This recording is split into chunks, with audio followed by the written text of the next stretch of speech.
ملتا ہے در سے آخرت ان واقعات سے، سیکھیں سبق آؤ اکابری کی حیات سے۔ الحمد للہ رب العالمین والصلاة والسلام على سید المرسلین، اما بعد فاعوذ باللہ من الشیطان الرجیم، بسم اللہ الرحمن الرحیم۔ الصلاة والسلام علیک یا رسول اللہ وعلى آلک واصحابک یا حبیب اللہ، الصلاة والسلام علیک یا نبی اللہ وعلى آلک واصحابک یا نور اللہ۔ پیارے اسلامی بھائیوں اور مدنی چینل کے ناظرین، پروگرام ہے ایک قصہ ایک سبق، اور آج ہم آپ کے سامنے انشاءاللہ خواجہ غریب نواز رحمت اللہ علیہ کا ذکر خیر کرنے کی سعادت حاصل کریں گے۔ آئیے سب سے پہلے درود پاک کی فضیلت سنتے ہیں۔ درود پاک کی فضیلت۔ اللہ کے پیارے حبیب دلوں کے طبیب صلی اللہ علیہ وآلہ وصحبہ وسلم نے ارشاد فرمایا، جو بندہ محبت اور شوق کے ساتھ 3 مرتبہ دن میں اور 3 مرتبہ رات کو مجھ پر درود پاک پڑھے، اللہ پاک پر حق ہے کہ اس کے اس دن اور اس رات کے گناہ معاف فرما دے۔ صلو علی الحبیب صلی اللہ علی محمد۔ آتش پرست مسلمان ہو گئے۔ خواجہ غریب نواز رحمت اللہ علیہ راہ خدا میں مختلف شہروں کا سفر کرتے کرتے بغداد پہنچے۔ یہاں آپ نے کئی مہینے قیام فرمایا۔ بغداد میں 7 آتش پرست یعنی آگ کی پوجا کرنے والے رہتے تھے۔ یہ اپنے عقیدے کے مطابق آگ کی پوجا کرنے میں بہت محنت و مشقت سے کام لیتے تھے۔ ایک دن یہ 7 خواجہ غریب نواز رحمت اللہ علیہ کی خدمت میں حاضر ہوئے۔ انہیں آتا دیکھ کر خواجہ صاحب رحمت اللہ علیہ نے ان پر جلالی نگاہ ڈالی۔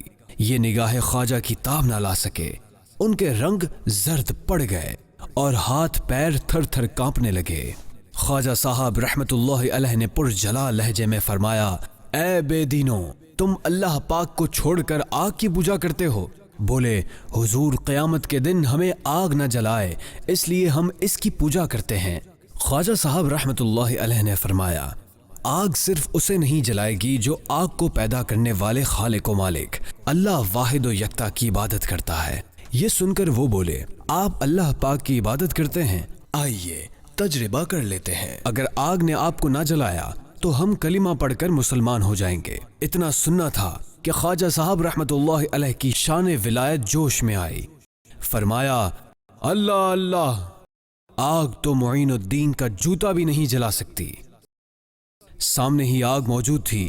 خواجہ صاحب رحمت اللہ علیہ نے جوتا مبارک اتارا اور آگ میں ڈال دیا اور فرمایا، اے آگ، معین الدین کا جوتا مت جلانا۔ فرمان خواجہ سنتے ہی آگ نے حکم کی تعمیل کی اور اسی وقت ٹھنڈی ہو گئی۔ خواجہ غریب نواز رحمت اللہ علیہ کی کرامت دیکھ کر آگ کی پوجا کرنے والوں کے دل روشن ہو گئے، دل میں نور ایمان جگمگا اٹھا اور وہ فوراً ہی کلمہ پڑھ کر مسلمان ہو گئے۔ خواجہ صاحب رحمت اللہ علیہ نے انہیں اپنی صحبت و خدمت سے نوازا۔ سبحان اللہ، خواجہ صاحب رحمت اللہ علیہ کی صحبت کا فیضان دیکھیے۔ اللہ پاک نے ان 7 کے 7 کو ولایت کے بلند درجے پر فائز فرمایا۔ خواجہ غریب نواز رحمت اللہ علیہ کا مختصر تعارف۔ پیارے اسلامی بھائیوں، خواجہ غریب نواز رحمت اللہ علیہ 6 صدی ہجری کی بڑی بلند رتبہ شخصیت ہیں۔ آپ 537 ہجری کو سجستان کے علاقے سنجر میں پیدا ہوئے، اسی نسبت سے آپ کو سنجری کہا جاتا ہے۔ خواجہ صاحب رحمت اللہ علیہ کا نام پاک حسن اور معین الدین، غریب نواز، سلطان الہند، وارث النبی، عطائے رسول وغیرہ مشہور القاب ہیں۔ الحمدللہ ہمارے خواجہ صاحب رحمت اللہ علیہ نجیب الطرفین ہیں، یعنی والد اور والدہ دونوں کی طرف سے سید زادے ہیں۔ 12 واسطوں سے آپ کا سلسلہ نسب امیر المؤمنین مولا علی رضی اللہ عنہ تک پہنچ جاتا ہے۔ ماشاء اللہ، خواجہ صاحب رحمت اللہ علیہ علم دین کے بہت شیدائی تھے۔ آپ کی عمر 15 سال تھی جب والد محترم کا سایہ سر سے اٹھ گیا۔ وراثت میں آپ کو ایک باغ اور ایک پن چکی، یعنی وہ چکی جو پانی کی قوت سے حرکت کرے اور آٹا وغیرہ پیسے، ملی۔ آپ رحمت اللہ علیہ نے باغ بیچ دیا، پن چکی بھی فروخت کی اور باقی جو ساز و سامان تھا سارا بیچا اس کی قیمت فقیروں مسکینوں پر صدقہ کی اور راہ علم دین کے مسافر بن گئے۔ پہلے آپ سمرقند گئے، وہاں قرآن کریم حفظ کیا اور مولانا شرف الدین رحمۃ اللہ علیہ سے علم دین سیکھا۔ خواجہ صاحب رحمۃ اللہ علیہ جیسے جیسے علم سیکھتے تھے، علم کی پیاس مزید بڑھتی تھی۔ چنانچہ سمرقند میں علم سیکھ کر آپ بخارا تشریف لائے اور یہاں کے مشہور عالم دین شیخ حسام الدین رحمۃ اللہ علیہ کی شاگردی اختیار کی۔ کم و بیش 5 سال کے مختصر عرصے میں آپ نے اس وقت کے رائج علوم سیکھ کر فراغت حاصل کی۔ ظاہری علوم سیکھنے کے بعد آپ باطنی علوم کی طرف متوجہ ہوئے اور اس کے لیے ایران کے علاقے ہارون پہنچے۔ یہاں حضرت خواجہ عثمان ہارونی رحمۃ اللہ علیہ کے ہاتھ پر بیعت کی اور تقریباً 20 سال تک پیر صاحب کی خدمت میں حاضر رہ کر معرفت کی منازل طے کرتے رہے۔ 545 ہجری سے لے کر 622 ہجری تک 77 سال کا اکثر حصہ خواجہ غریب نواز رحمۃ اللہ علیہ نے سفر میں گزارا۔ مدینہ منورہ، مکہ معظمہ، خراسان، سمرقند، بخارا، عراق، ہارون، بغداد، کرمان، ہمدان، تبریز، استراباد، خرقان، ہرات، غزنی، رے، دمشق، جیلان، اصفہان،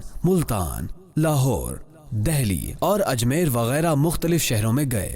وہاں موجود بزرگان دین اولیاء کرام کی خدمت میں حاضری دی، کہیں علم و معرفت کا فیضان تقسیم کیا، کسی سے علم میں ظاہر و باطن سیکھنے میں مصروف رہے۔ تقریباً 5 ماہ تک آپ بغداد شریف میں پیروں کے پیر دستگیر شیخ عبد القادر جیلانی یعنی حضور غوث اعظم رحمۃ اللہ علیہ کی خدمت میں بھی حاضر رہے۔ خواجہ صاحب رحمۃ اللہ علیہ دین کے بڑے خدمت گزار تھے۔ آپ نے کم و بیش 90 لاکھ کافروں کو کلمہ پڑھا کر مسلمان کیا۔ 96 سال دنیا میں تشریف فرما رہے۔ 6 رجب 633 ہجری بروز پیر شریف فجر کے وقت مریدین انتظار میں تھے کہ پیر و مرشد تشریف لائیں گے، نماز فجر پڑھائیں گے، مگر حضور خواجہ صاحب رحمۃ اللہ علیہ نے نہ آنا تھا، نہ آئے۔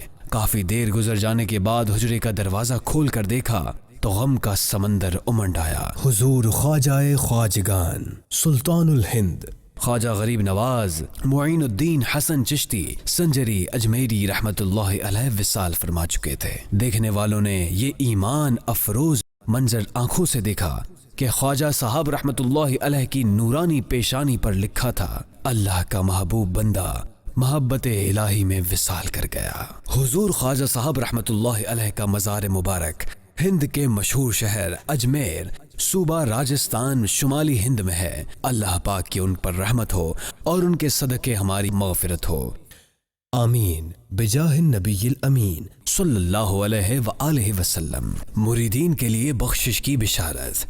583 ہجری کو خواجہ غریب نواز رحمت اللہ علیہ مکہ مکرمہ حاضر ہوئے اور حرم پاک میں مصروف عبادت رہے۔ ایک دن آپ عبادت کر رہے تھے کہ غیب سے آواز آئی، معین الدین ہم تجھ سے خوش ہوئے اور تجھے بخش دیا، تجھے اپنے قرب میں عزت کی جگہ عطا کی، آج جو چاہو سوال کرو، تمہاری آرزو پوری کی جائے گی۔ اللہ اکبر۔ خواجہ غریب نواز رحمت اللہ علیہ نے شکر کے جذبے سے لبریز ہو کر عاجزی کے ساتھ عرض کیا، مولا ایک بندے کے لیے اس سے بڑھ کر خوشی اور کیا ہوگی کہ تو نے اسے اپنی بارگاہ میں قبول کر لیا۔ اس کے بعد اگر میری کوئی خواہش ہے تو صرف یہ کہ میرے مریدوں کو بخش دے۔ ارشاد ہوا، معین الدین تمہاری آرزو مبارک ہو، قیامت تک جو بھی تیرے سلسلے میں منسلک ہوگا اسے بخش دیا جائے گا۔ خواجہ غریب نواز رحمت اللہ علیہ سلطان الہند ہیں۔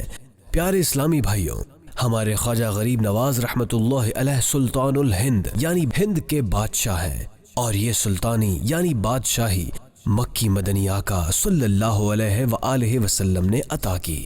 ایک مرتبہ خواجہ غریب نواز رحمت اللہ علیہ مالک دو جہاں شاہ زمین و آسماں صلی اللہ علیہ وآلہ وسلم کے دربار عالی میں حاضر تھے۔ سرکار عالی وقار صلی اللہ علیہ وآلہ وسلم کی طرف سے بشارت ملی، معین الدین تم ہمارے دین کے معین یعنی مددگار ہو، ہم نے تجھے ہند کی ولایت عطا کی، اجمیر جا، تیرے وجود سے بے دینی دور ہوگی اور اسلام کو رونق ملے گی۔ خواجہ غریب نواز رحمت اللہ علیہ کے چاہنے والوں، الحمدللہ ہند خواجہ صاحب رحمت اللہ علیہ کی دار السلطنت ہے۔ ہر دور میں امیر و غریب، نیک و بد، عالم و جاہل، حاکم و محکوم، شاہ و گدا سب کے لیے خواجہ غریب نواز رحمت اللہ علیہ کا آستانہ دل کی تسکین اور روح کی کشش کا گہوارہ رہا ہے۔ دربار خواجہ میں بادشاہوں کی حاضریاں۔ خواجہ غریب نواز رحمت اللہ علیہ جب ہند تشریف لائے اس وقت یہاں پرتھوی راج چوہان حکومت کر رہا تھا۔ اس نے خواجہ غریب نواز رحمت اللہ علیہ کی بہت مخالفت کی اور طرح طرح سے تبلیغ دین کی راہ میں روڑے اٹکانے کی کوشش کرتا رہا۔ اس بد انجام نے خواجہ صاحب رحمت اللہ علیہ کو معاذ اللہ قتل کرنے کی بھی کوشش کی مگر ناکام رہا۔ الحمدللہ خواجہ صاحب رحمت اللہ علیہ کا عزم پختہ تھا۔ تبلیغ دین کے لیے آپ پرجوش تھے۔ پرتھوی راج چوہان کی طرف سے ہزار رکاوٹوں کے باوجود آپ دین کی تبلیغ فرماتے رہے۔ آپ نے کرامات دکھا کر حسن اخلاق کے ذریعے مسلسل نیکی کی دعوت دے کر دین کا کام کیا۔ بہت سارے کافروں کو کلمہ پڑھایا۔ خواجہ صاحب رحمت اللہ علیہ کا ایک مرید راجہ کے ہاں ملازم تھا۔ راجہ کو جب اپنے ملازم کے اسلام قبول کرنے کی خبر ہوئی تو اس پر ظلم کرنے لگا۔ حضور خواجہ غریب نواز رحمت اللہ علیہ کو پتہ چلا تو آپ نے راجہ کو ظلم سے باز رہنے کا حکم بھیجا، لیکن وہ ظالم اقتدار کے نشے میں مست تھا۔ تکبر سے کہنے لگا، یہ کون ہے جو یہاں بیٹھ کر ہم پر حکم چلاتا ہے؟ خواجہ صاحب رحمت اللہ علیہ کو اس کے غرور و تکبر کی خبر ملی تو فرمایا، ہم نے اسے گرفتار کر کے لشکر اسلام کے حوالے کر دیا۔ ابھی اس واقعے کو چند ہی دن گزرے تھے کہ سلطان معز الدین محمد غوری نے شہر پر حملہ کیا۔ راجہ اپنی فوج کے ساتھ مقابلے پر آیا مگر اسلامی لشکر کی جرت و بہادری کے سامنے زیادہ دیر ٹھہر نہ سکا۔ آخر ہتھیار ڈال کر عبرت ناک شکست سے دو چار ہوا۔ مسلمان سپاہیوں نے اسے زندہ گرفتار کر کے ذلت کے ساتھ سلطان محمد غوری کے سامنے پیش کر دیا۔ راجہ کو شکست دینے کے بعد سلطان محمد غوری رحمت اللہ علیہ خواجہ غریب نواز رحمت اللہ علیہ کی خدمت میں اجمیر شریف حاضر ہوئے اور آپ کے دست حق پر بیعت کی۔ سیر الاخطاب میں ہے، ایک دن خواجہ غریب نواز رحمت اللہ علیہ، شیخ اوحد کرمانی رحمت اللہ علیہ اور شہاب الدین سہروردی رحمت اللہ علیہ کے ساتھ بیٹھے تھے کہ ایک لڑکا تیر کمان لیے وہاں سے گزرا۔ اسے دیکھتے ہی حضور خواجہ غریب نواز رحمت اللہ علیہ نے فرمایا، یہ بچہ دہلی کا بادشاہ ہو کر رہے گا۔ آخر یہی ہوا، تھوڑے ہی عرصے میں وہ لڑکا دہلی کا بادشاہ بنا اور سلطان شمس الدین التمش کے نام سے مشہور ہوا۔ سلطان شمس الدین التمش خواجہ صاحب رحمت اللہ علیہ سے بڑی عقیدت رکھتے تھے۔ انہوں نے خواجہ صاحب رحمت اللہ علیہ کی خدمت میں حاضر ہو کر آپ سے باقاعدہ معرفت کی تعلیم حاصل کی۔ حضور خواجہ غریب نواز رحمت اللہ علیہ کے وصال فرمانے کے بعد کا واقعہ ہے۔ سلطان محمود خلجی کو ایک خط ملا، اس میں لکھا تھا، اجمیر خواجہ غریب نواز رحمت اللہ علیہ کی خوابگاہ ہے۔ ہند میں اسلام یہیں سے پھیلا مگر آج یہاں کفر کی حکومت ہے اور یہاں شاعر اسلام کی بے حرمتی کی جا رہی ہے۔ سلطان محمود خلجی نے خط پڑھا، رنجیدہ ہوئے اور خواجہ صاحب رحمت اللہ علیہ کی بارگاہ میں مدد کی درخواست کی۔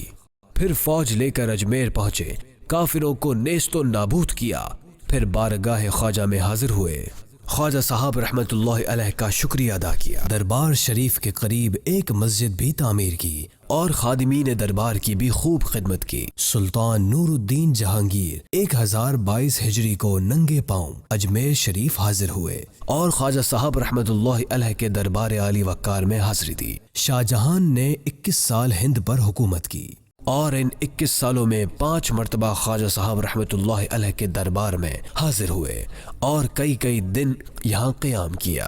سلطان اورنگزیب عالمگیر رحمت اللہ علیہ 11ویں صدی کے مجدد ہیں۔ اپنے دور حکومت میں 4 مرتبہ بارگاہ خواجہ میں حاضر ہوئے۔ مغلیہ سلطنت کے آخری بادشاہ بہادر شاہ ظفر خواجہ غریب نواز رحمت اللہ علیہ کی شان میں قصیدے لکھتے اور آپ کے حضور مدد کی درخواست کیا کرتے تھے۔ اس کے علاوہ سلطان غیاث الدین، شہزادہ شجاع، شہزادہ فرخ اور دیگر کئی شاہان وقت ہند کے سلطان و حکمران اپنے اپنے دور حکومت میں خواجہ غریب نواز رحمت اللہ علیہ کے دربار عالی شان میں حاضری دے کر زبان حال سے یہ اقرار کرتے رہے کہ ہند کے تخت پر چاہے کوئی بھی بیٹھے لیکن حقیقت میں ہند کے سلطان خواجہ غریب نواز رحمت اللہ علیہ ہی ہے۔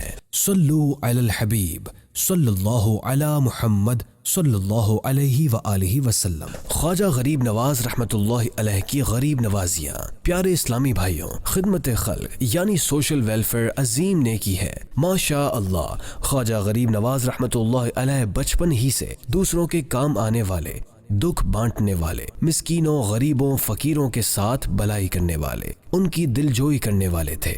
بعض مورخین یعنی علم تاریخ کے ماہرین نے لکھا ہے کہ بچپن میں جب خواجہ غریب نواز رحمۃ اللہ علیہ دودھ پینے کی عمر میں تھے، ایک روز آپ والدہ محترمہ کی گود میں دودھ نوش فرما رہے تھے۔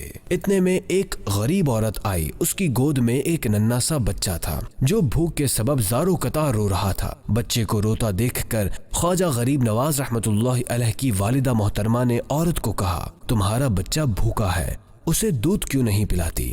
یہ سن کر دکھیاری ماں کی آنکھوں میں آنسو آ گئے، درد بھری آہ بھر کر بولی، اے سیدہ، میں غریب ہوں، گھر میں فاقے ہیں، کئی دن سے ایک لقمہ بھی حلق سے نہیں اترا، اس لیے بچہ دودھ سے محروم ہے۔ اتنا سننا تھا کہ خواجہ غریب نواز رحمۃ اللہ علیہ نے ننھی ننھی انگلی سے بچے کی طرف اشارہ کیا، گویا والدہ کی خدمت میں عرض کر رہے تھے کہ آپ ننھے بچے کو دودھ پلا دیجئے۔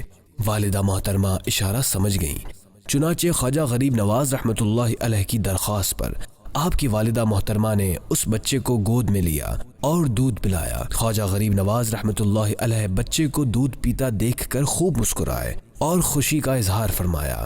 بعض روایات کے مطابق خواجہ غریب نواز رحمۃ اللہ علیہ بچپن شریف میں اپنے ہم عمر بچوں کو گھر بلاتے اور انہیں کھانا کھلایا کرتے تھے۔ آپ کے بچپن شریف ہی کا واقعہ ہے کہ ایک مرتبہ عید کا دن تھا تو لوگ نئے کپڑے پہنے خوشی خوشی نماز عید کے لیے عیدگاہ کی طرف بڑھ رہے تھے۔ خواجہ غریب نواز رحمۃ اللہ علیہ نے بھی نیا اور قیمتی لباس پہنا اور عیدگاہ کی طرف روانہ ہوئے۔ راستے میں ایک دردناک منظر دیکھا۔ راستے کے کنارے پر ایک بچہ کھڑا ہے، آنکھوں سے نابینا ہے، اس کے پرانے کپڑے، غربت زدہ حال اور چہرے پر اداسی و غم دیکھ کر خواجہ صاحب رحمۃ اللہ علیہ کا دل بھر آیا۔ آپ ہاتھ پکڑ کر بچے کو گھر لائے، اپنا قیمتی لباس اتار کر غریب بچے کو پہنایا، خود پرانے کپڑے پہنے اور اس غریب کو ساتھ لے کر عیدگاہ کی طرف چلے گئے۔ پیارے اسلامی بھائیوں، آج کے پروگرام کا وقت اختتام کی طرف بڑھ رہا ہے۔ آئندہ ایک نئے واقعے اور سبق کے ساتھ حاضر ہوں گے، تب تک کے لیے اجازت دیجیے۔ ملتا